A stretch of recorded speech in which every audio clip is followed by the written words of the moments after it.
Je veux t'encourager à ne pas douter de ton Dieu, parce que ton Dieu n'a pas changé.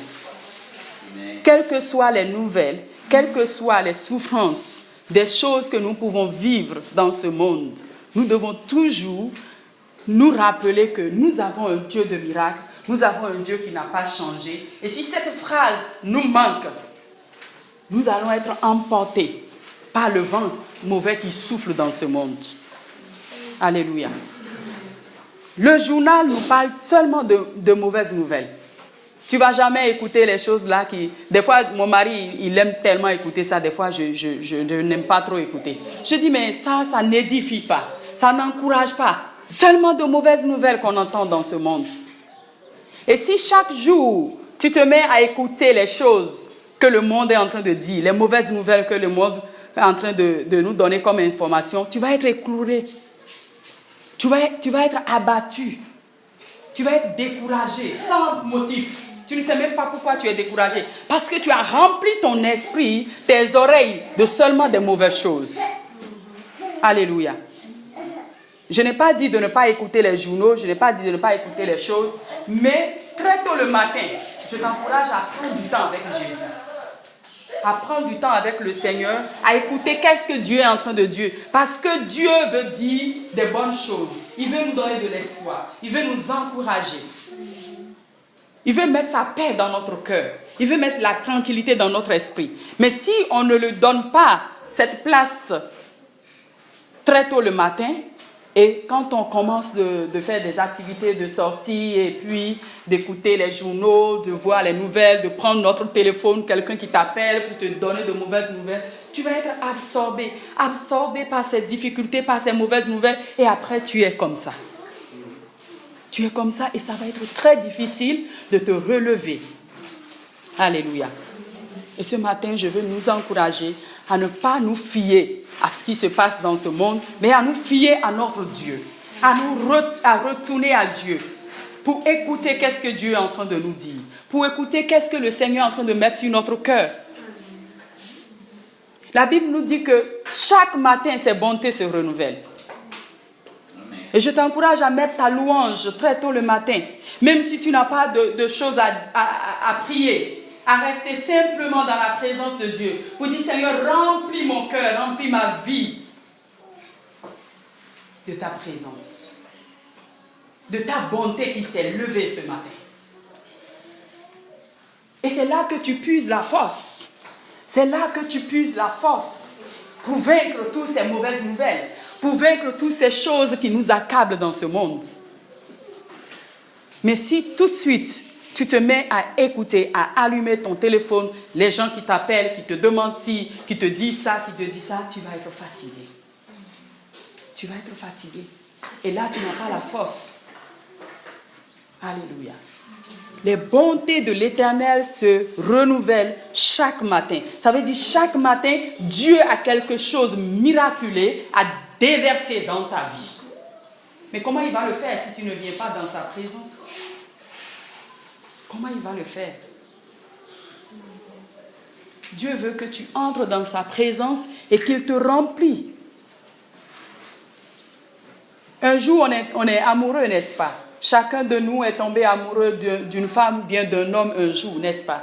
Des fois, tu n'as pas besoin de parler, tu n'as pas besoin de causer, mais tu as juste besoin de voir la personne qu'il existe, n'est-ce pas? Qu'il est là, il est présent. Et Dieu est amour, donc Dieu n'a pas besoin que tu viennes demander. Ça aussi, ça nous fatigue. Le deuxième point aussi que je veux nous encourager ce matin, ce n'est pas de prier, de demander les choses à Dieu. Restez simplement dans sa présence, dans la louange, le contempler. Et spirituellement, je peux te garantir qu'il y a tellement de bonnes choses qui se passent. Parce que dans ton fond intérieur, il te remplit de tout ce dont tu as besoin pour affronter la vie, pour affronter cette journée-là. Alléluia. Mais si tu prends tout de suite ton téléphone et tu commences de regarder les messages, nous sommes influencés par cette affaire-là, de notre téléphone. Nous sommes vraiment influencés. Et on peut voir beaucoup de chrétiens abattus, découragés. Émotionnellement, ils ne tiennent pas. Ils sont abattus émotionnellement parce que tout le temps, ils sont remplis de ces nouvelles, ils sont remplis des inquiétudes, ils sont remplis des choses qui ne les édifient pas. C'est pourquoi tu dois choisir ce que tu écoutes. Tu dois choisir ce que tu vois. Parce que tout ça, ça t'influence. Je ne me permets pas de regarder n'importe quoi. Non. Tu ne vas même pas entendre des chansons, des choses bizarres dans ma maison. Ça ne marche pas. Alléluia. Parce que des choses qui nous édifient, c'est ça qui nous donne la force. C'est ça qui nous donne la grâce. Parce qu'il y a tellement de choses qui se passent. Tellement de choses. Et parfois, on veut que les gens nous encouragent, les gens nous donnent des paroles d'encouragement, mais je t'assure qu'ils n'ont pas assez pour te donner. Alléluia. Ils n'ont pas assez, parce qu'ils en ont besoin aussi. Ils vont juste te donner un peu. Mais la plénitude, c'est seulement Dieu qui va te le donner. C'est lui seul qui a la plénitude. C'est lui seul qui n'a pas de soucis. Moi qui ai un peu de soucis, toi tu en as beaucoup, je viens te donner un peu de mon encouragement. Ça ne te suffira pas. Ça ne te suffira pas. Donc imagine un peu que ton problème n'est pas de chercher des encouragements, de chercher où se trouver un peu de paix. La paix se trouve dans la présence de Dieu. La paix se trouve dans sa présence, dans la louange, dans la contemplation de sa gloire. Et lui, il va te dire des choses qui vont t'encourager. Il va mettre la paix que tu cherches dans ton cœur. Et c'est avec ça que tu peux affronter toutes les choses qui viennent à toi. Alléluia. Et tu ne peux pas t'appuyer sur la force que l'autre a reçue dans la présence de Dieu. C'est ça qui est difficile. Tu ne peux pas t'appuyer. Chacun doit ramasser sa manne chaque jour. Chacun doit prendre sa manne chaque jour. La Bible dit que les enfants d'Israël, Dieu leur demande de sortir et de prendre la manne pour chaque jour. Et ce temps avec Jésus, c'est un temps que tu prends ta manne, que tu prends ce que tu as besoin dans ton esprit. Et c'est ce que tu as emmagasiné dans ton esprit qui te donne la grâce qu'il faut. Alléluia. Et les problèmes n'ont pas commencé de notre temps. C'est pourquoi nous allons lire dans 2 Rois, chapitre 4, pour voir que les problèmes là, il y en a depuis longtemps. Et malgré le temps, malgré les difficultés depuis le temps ancien, parfois tu peux penser que oui, j'ai trop de problèmes, j'ai trop de défis, j'ai trop de difficultés. Ça n'a pas commencé par toi. C'est pourquoi nous allons rentrer dans l'Ancien Testament pour voir, est-ce que là-bas tout était parfait, les gens étaient nice, tout était rose, ils étaient assis dans leur fauteuil, ils font leur vie chrétienne tranquille. Non, ça n'a jamais existé. Donc si tu as cette pensée-là, je t'encourage à le déposer. Parce qu'il y a beaucoup de pensées qui nous limitent parfois, qui nous empêchent de comprendre que c'est possible. Je ne sais pas quel évangile que tu as reçu, mais l'évangile facile là, ce n'est pas vrai. Alléluia. Amen. L'évangile facile n'est pas vrai. L'évangile bonbon où tout est sur la glace et puis on est à la plage, cet évangile-là n'est pas vrai. Alléluia. Il a juste promis être avec nous, même dans le feu. Il a juste promis opérer le miracle dans tout le chaos que tu peux vivre. Si quelqu'un trouve, il peut nous lire. Pour qu'on voit aussi, est-ce que les gens dans le temps ancien aussi, ils ont vécu des difficultés ou bien ils étaient nice. Ils étaient à la plage en train de prendre le bon vent. Ça n'existe pas. 2 Rois chapitre 4, versets 1 à 7.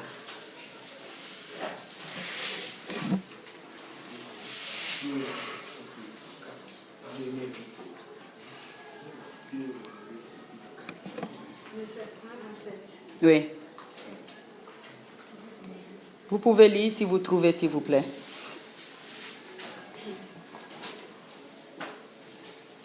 Chapitre 4, le deuxième roi, versets 1 à 7. Oui.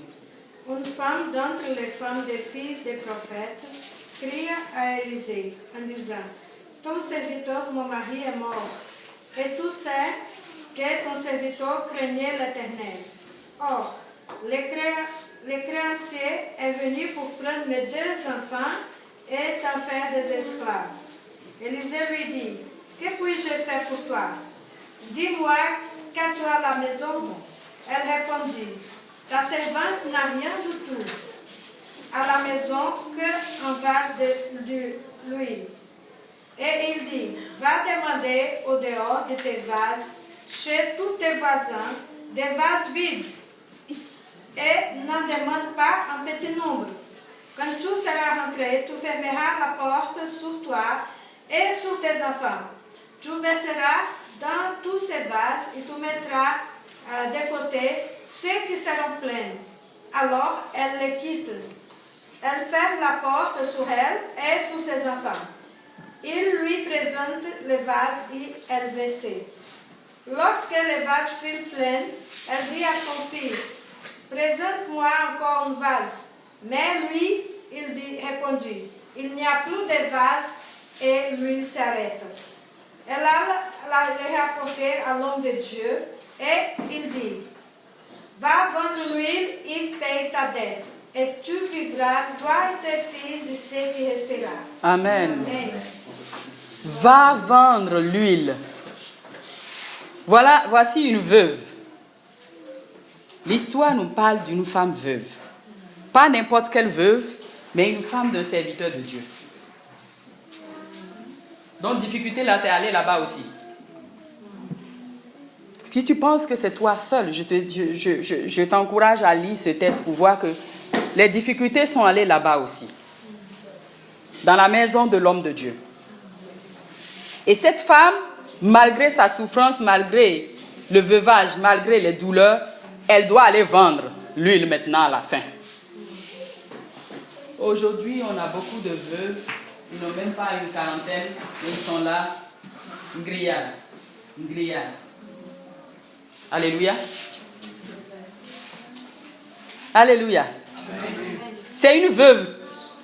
Et elle a précisé, le texte nous dit, elle a précisé que ton serviteur, le prophète, mon mari, est mort.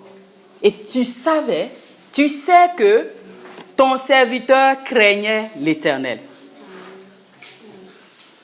Donc la crainte de Dieu ne suffisait pas pour que la souffrance n'arrive pas là-bas. Alléluia. Il avait la crainte de Dieu. Il avait la crainte de Dieu. Il a maximisé son temps. Nous avons écouté les témoignages ce matin. Notre frère, nous avons prié. Il avait la crainte de Dieu. Il a servi le Seigneur. Le premier jour que Erasme a nous partagé ici, il a dit qu'il était chaud, il était engagé à tout moment. Il servait le Seigneur comme il pouvait. Mais ça n'a pas empêché les difficultés. Et la même chose dans ce texte, nous avons vu que le serviteur de Dieu craignait l'Éternel.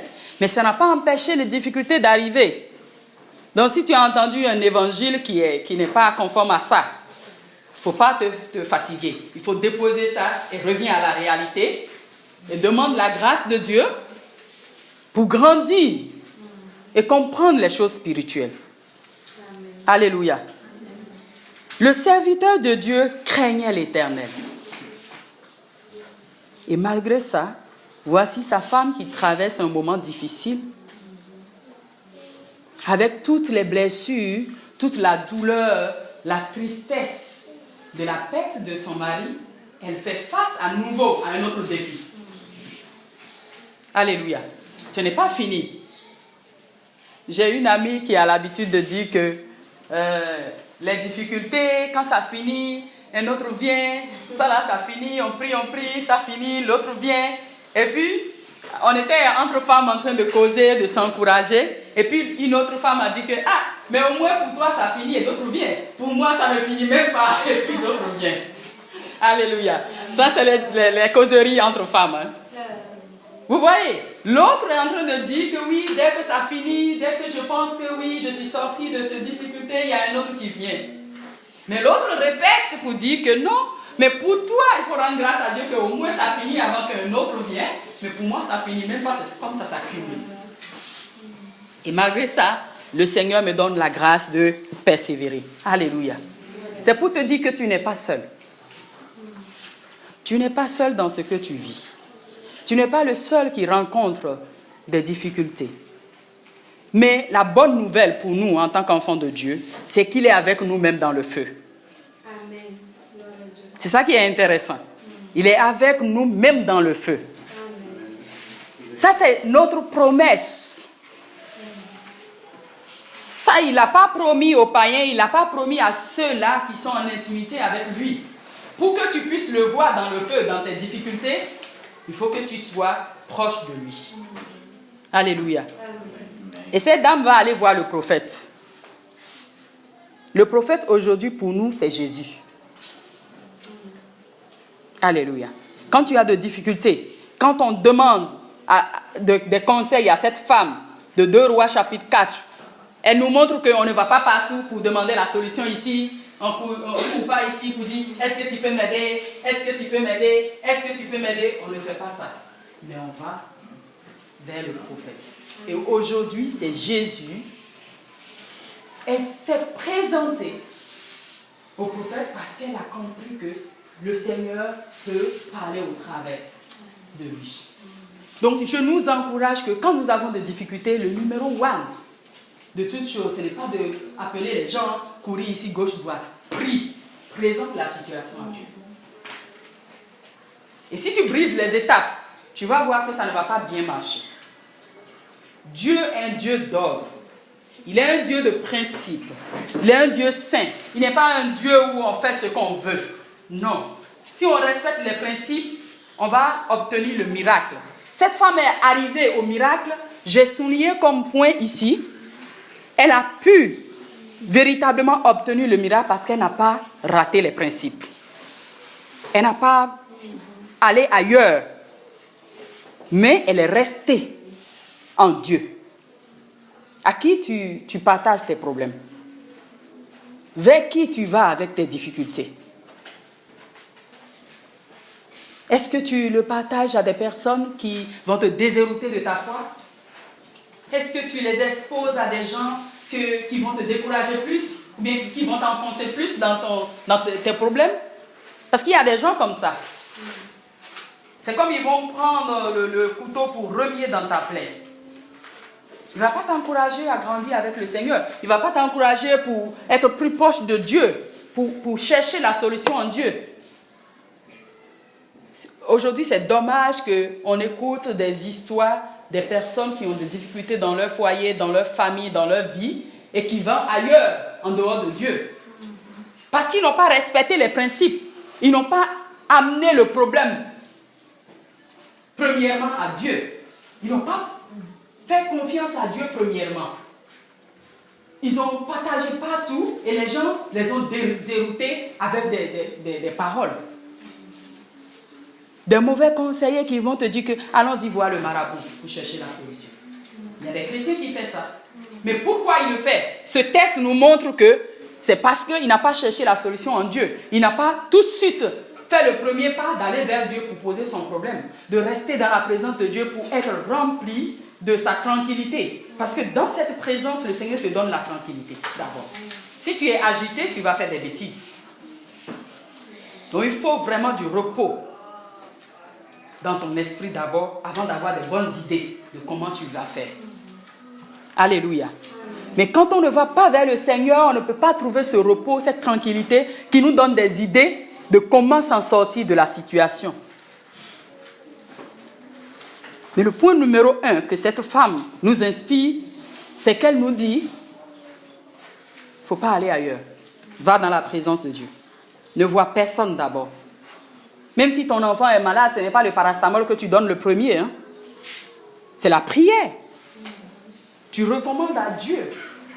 Quand tu as des difficultés, le numéro 1 des choses à faire, ce n'est pas d'appeler un docteur ou appeler des gens pour dire est-ce que vous pouvez me prêter de l'argent, vous pouvez m'aider ici, est-ce que vous avez des connaissances pour m'appeler des gens. Quand on était en Guinée, j'ai écouté une femme qui a prêché, qui a dit qu'ils avaient subi un accident et après ils doivent passer à avec les policiers, ils ont pris les matériels, la voiture, les motos qui se sont fait chose chez les chocs. Et après, il y a tout un tas de démarches à faire. Donc, eux, leur voiture était en erreur. Donc, ils doivent payer des choses. Et au lieu de, premièrement, comme le texte nous dit, de demander à Dieu la sagesse de présenter la situation à Dieu, ils ont appelé leur connaissance. Ils ont appelé des gens qu'ils connaissent. Mais le témoignage nous montre qu'à la fin, ceux qui connaissent là les entrailles, ils étaient obligés maintenant de comprendre la leçon qu'il faut revenir à Dieu. Et c'est quand ils sont revenus à Dieu, commencé de prier, que Dieu a vraiment atteigné le cœur des gens et puis tout est rentré dans l'ordre.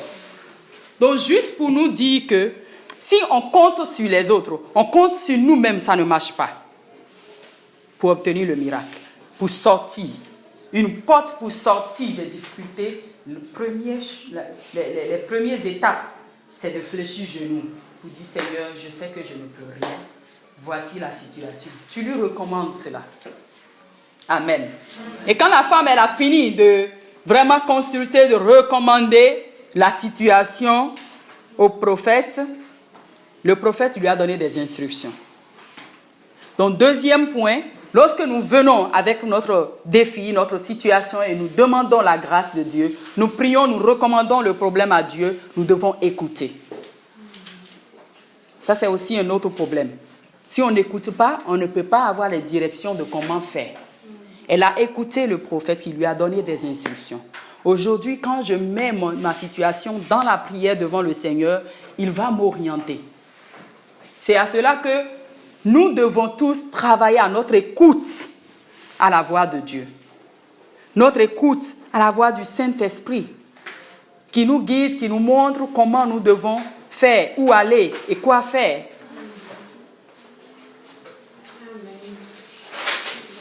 Aujourd'hui, quand on va chez un prophète et on pose le problème et puis le prophète dit, il regarde la situation et dit, voici ce que tu vas faire. C'est ça que la femme là a entendu. Elle a dit, ça c'est quel faux prophète ça? Moi je lui dis que j'ai des problèmes, il ne fait pas le miracle. Et il me dit, qu'est-ce que j'ai? Il me pose des questions encore. Qu'est-ce que j'ai? Dieu va toujours te demander, qu'est-ce que tu as? Et il n'y a personne qui n'a rien. Tu as ta foi à donner à Dieu. Tu as ta confiance à placer en lui. C'est ces choses-là qu'il va te demander. Alléluia. Mais le miracle que nous voulons, c'est un miracle tout fait. Mais Dieu veut notre participation. Il ne veut pas des robots. C'est pourquoi il va dire à cette femme, qu'est-ce que tu as? Peut-être elle ne s'entendait pas à ça. Elle pensait que bon, si je vais là-bas, le prophète il va faire un miracle ou bien il va demander à la communauté de collecter de l'argent. Des fois, on a nos idées préconçues. Et on vient dans la présence de Dieu pour consulter, pour demander des choses. Mais ce n'est pas de cette façon peut-être que Dieu veut faire. Il veut faire autrement. C'est pourquoi quand nous venons dans sa présence, nous devons déposer toutes nos idées qu'on a déjà préparées. Des personnes sur qui tu penses qu'ils vont t'aider, tu vas déposer tout ça. Et tu vas comprendre que c'est Dieu qui va toucher le cœur de qui il veut pour apporter la solution. Parfois, on est beaucoup blessé, on est beaucoup frustré. Si on a la pensée, si oui, c'est lui qui va m'aider. Et s'il ne m'aide pas, maintenant, je me fâche contre lui. Mais lui, il n'en a pour rien. Dieu ne lui a pas dit de t'aider. Mais où est le problème? Alléluia. Je me fâche contre lui, oui, je vois qu'il a l'argent, il ne m'a pas donné, oui, est-ce que... Et puis après, on appuie la situation, hein. On vient ici et puis on parle de... est-ce que tu vois, je suis allé chez lui, je lui ai parlé, je lui ai dit tout mon problème. Après, il a dit, il va payer pour moi. Il ne m'a pas donné l'argent.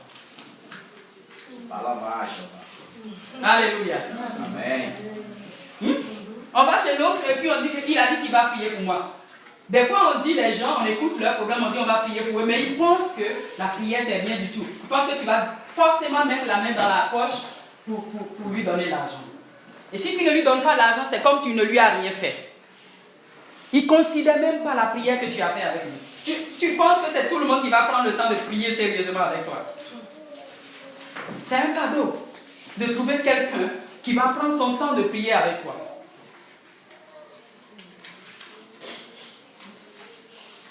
Ce que la prière peut faire est plus grande que ce que l'argent qu'il va te donner peut faire. Alléluia. Il va juste te donner l'argent et puis tu vas manger et puis c'est fini. Mais quand il prie avec toi, le ciel est ouvert. Et quand le ciel est ouvert, ce n'est pas un seul endroit de sa poche que ça sort gauche-droite. Ça sort même des endroits que tu ne penses pas.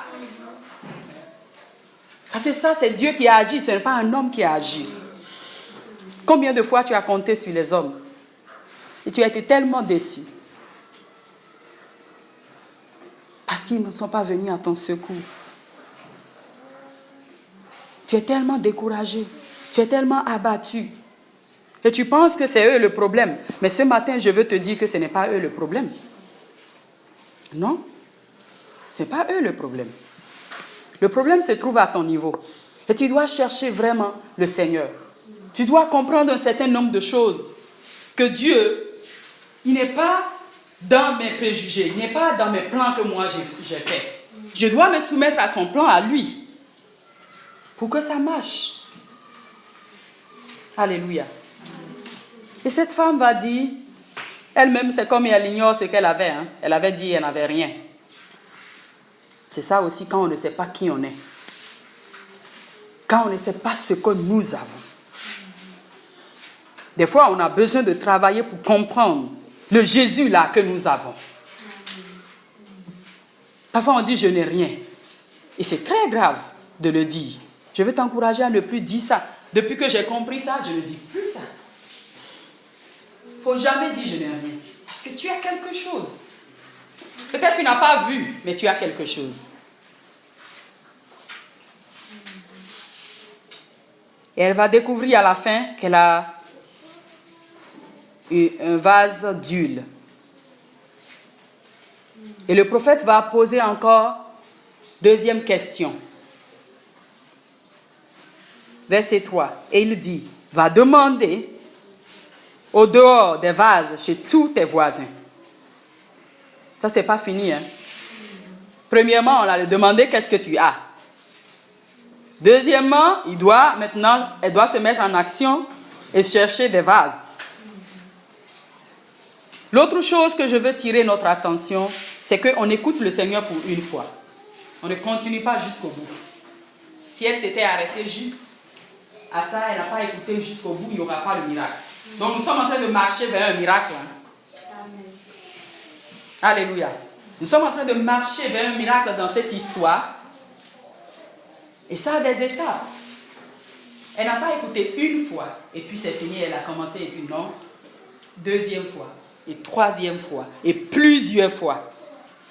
À un moment donné, quand je lis la Bible, je me pose la question, si Abraham a écouté seulement le Seigneur une seule fois, il a écouté Dieu une seule fois, il va tuer Isaac. N'est-ce pas? Parce que c'est Dieu qui s'est présenté à Abraham, il a dit que, oui, mais toi, voici, il a dit des paroles.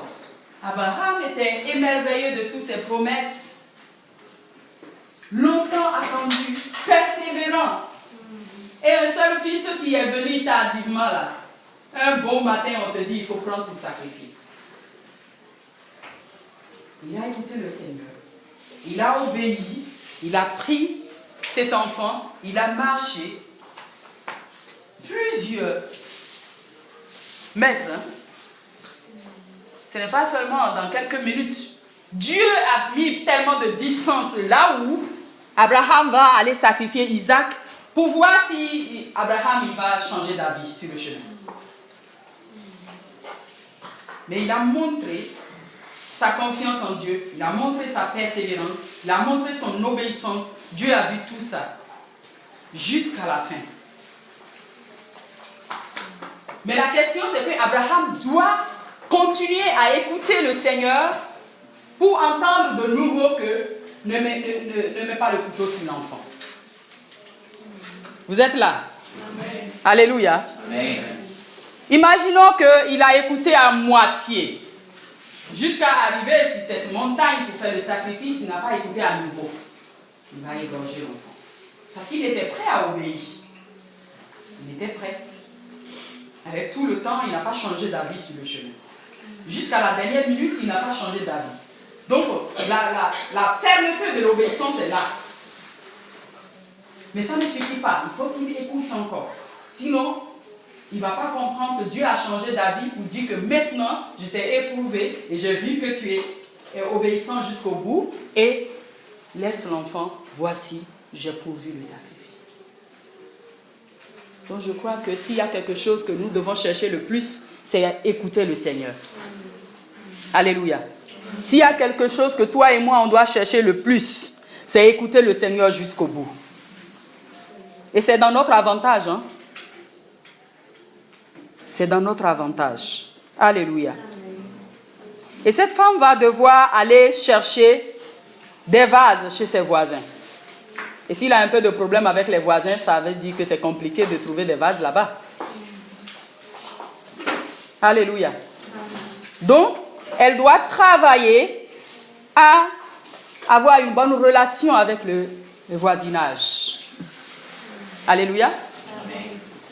Sinon, comment tu vas pour demander de vase si tu as des conflits là-bas? C'est pas possible. Tu ne peux même pas regarder la personne. Est-ce que tu as une vase pour me prêter? C'est pas possible. Vous ne dites même pas bonjour, tu viens demander vase. Ça ne marche pas. Alléluia. Et c'est quelqu'un en train de voir un peu le cheminement du miracle, le processus du miracle et tout ce que le Seigneur veut vraiment amener notre esprit à ça parce qu'il veut faire tellement de choses merveilleuses dans notre vie, dans ce monde chaotique, dans ce monde désordonné où nous sommes. Il pouvait dire que vous êtes des brebis au milieu des loups. Et malgré ça, il a promis être avec nous et opérer des miracles dans tout ce chaos-là. Mais voilà les règles pour parvenir à ce miracle. Voilà le chemin pour parvenir à ce miracle.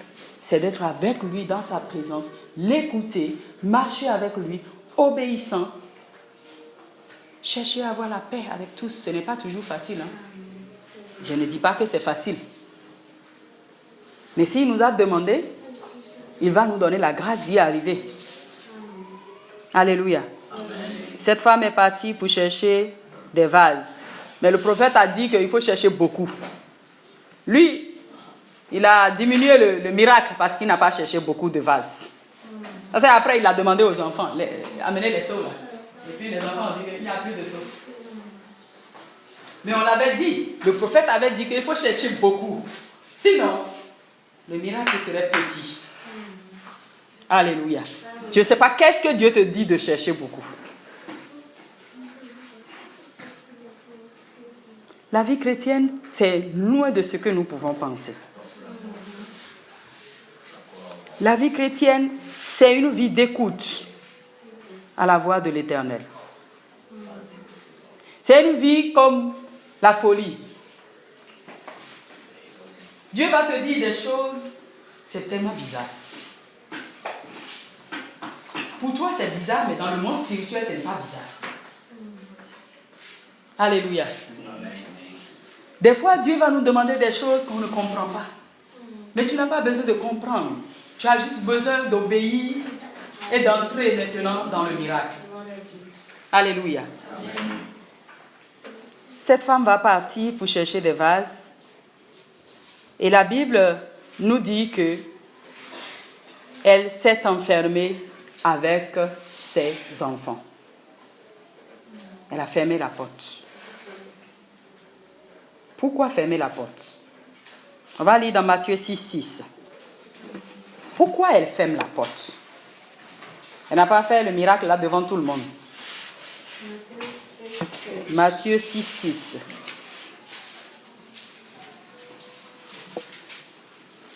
Matthieu 6, verset 6.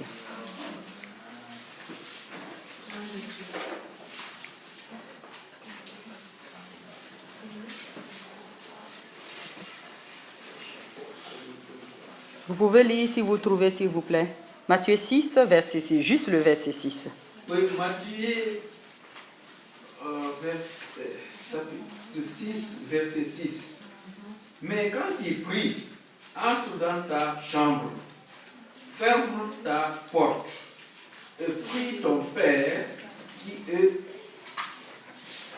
qui est là dans le lieu secret. Et ton Père qui voit dans le secret te le rendra. Amen. Le lieu secret, c'est notre intimité avec Dieu. Et avec tout ce que le prophète a demandé à cette femme, il lui ajoute aussi que tu ne peux pas entrer dans un miracle si tu n'as pas une intimité avec le Seigneur.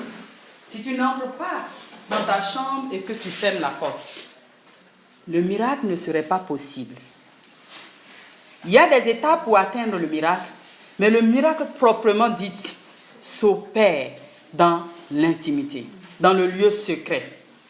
Par exemple, quand tu vois les hommes ou bien les femmes de Dieu, qu'il est venu sur un stade, il dit que sois guéri. Et puis tu vois les paralytiques qui sont guéris là-bas, les aveugles qui voient. Tu penses que c'est tout de suite là qu'il a fait ça, non? C'est pas tout de suite, c'est dans la chambre, dans la présence de Dieu. Il a prié là-bas. Et Dieu lui a dit, je vais te donner tel nombre de personnes qui vont donner leur vie à Jésus. Je vais te donner tel nombre de miracles qui va s'opérer.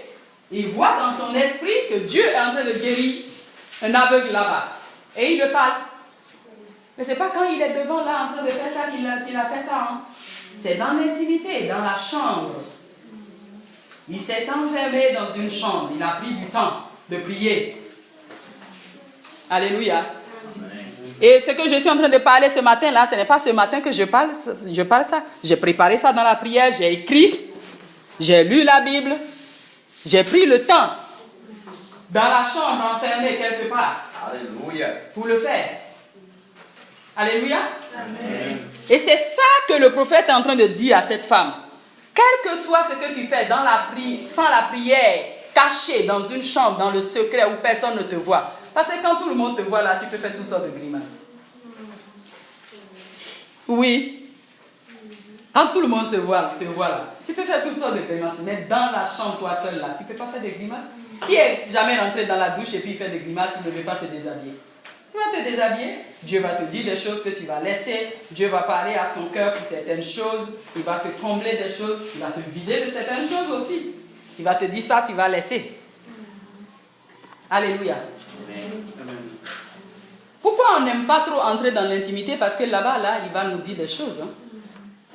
On ne veut pas aller là-bas, on ne veut pas trop. Mais là-bas, il va nous dire des choses très claires,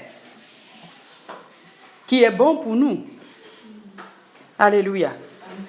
Donc, si tu pries seulement ici, quand tout le monde te voit, quand on vient à l'église, là, si c'est ici seulement que tu pries, là, je ne vais pas te décourager, mais ce texte nous dit que ce n'est pas ça qui est le problème. Mais il faut entrer dans un lieu secret, toi seul. Hein?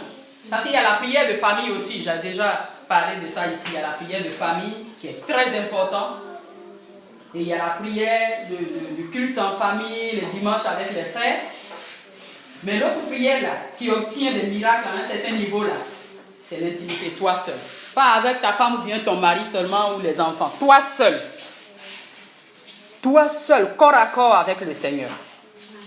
C'est très important. Et quand elle a fermé la porte, c'est de là que le miracle s'est opéré. Une petite huile, elle commence de faire comme ça remplit. Elle commence, imaginons que la porte n'est pas fermée. Les voisins voient ça, ils vont dire que la femme là est devenue sorcière. Tous les journaux vont venir filmer ça. Ils vont dire, mais petite huile qui a commencé de remplir tous les vases, les journaux vont filmer ça. Parce qu'ils ne comprennent pas les choses de l'esprit. La Bible dit que l'homme animal ne comprend rien de ce qui est de Dieu. Ils vont tous faire comme théâtre, ils vont regarder. Et puis les gens vont parler. Et la gloire, ils vont le donner à Satan parce qu'ils vont dire que la femme est devenue sorcière, elle est devenue ci, elle est devenue ça. C'est de la magie. Et c'est Dieu qui est en train d'opérer le miracle. Mais ils vont attribuer ça à autre personne. À autre chose. C'est pourquoi il lui a dit, tu entres dans ta chambre et Dieu opère des miracles. Là-bas, dans ta chambre. Et cette semaine, je veux t'encourager à entrer dans un lieu secret. Le lieu secret, peut-être dans ta maison, il n'y a pas une chambre que tu peux t'enfermer toi seul. Mais quand on parle de chambre ici, ce n'est pas nécessairement rentrer dans une pièce. Tu peux te trouver quelque part sous un arbre où c'est calme. Un endroit où tu parles avec Dieu. Un endroit où toi seul, tu te vides, tu pleures, tu cries, tu dis tout ce que tu veux à Dieu. Tu t'exprimes. Et quand tu es en train de faire ça, c'est quelque chose qui se passe spirituellement dans ta vie que tu ne comprends pas. Tu es vidé de tes souffrances, de tes douleurs et tu es rempli de la présence de Dieu. Qui te donne de voir ce que Dieu est en train de faire. Pas seulement voir les problèmes. Parce que des fois, c'est comme si nos yeux, notre pensée, notre être ne voient pas vraiment ce que Dieu est en train de faire. On ne voit que ce qui ne va pas.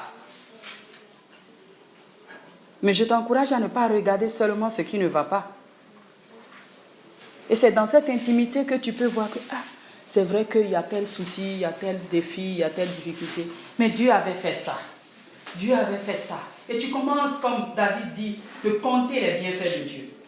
De réfléchir pour dire, si ce n'est pas Dieu qui m'avait sauvé de cet accident-là, est-ce que je serais là même en train de demander quelque chose à Dieu? Si ce n'est pas Dieu qui m'avait épargné de cette situation, est-ce que je serais là même en train de me plaindre pour quelque chose? Comme le gars qui est en train de se plaindre de ses habits et il a vu quelqu'un qui n'a pas de pieds. Et il a dit, moi je dis merci à Dieu parce que j'ai les 2 pieds et je me plains du seul habit que j'ai. Et pour finir, je voulais nous encourager que dans l'Ancien Testament, nous voyons les enfants d'Israël qui ont tourné en rond à cause des murmures et des plaintes. Je t'encourage à sortir de ça. Parce que ça va te faire perdre le temps.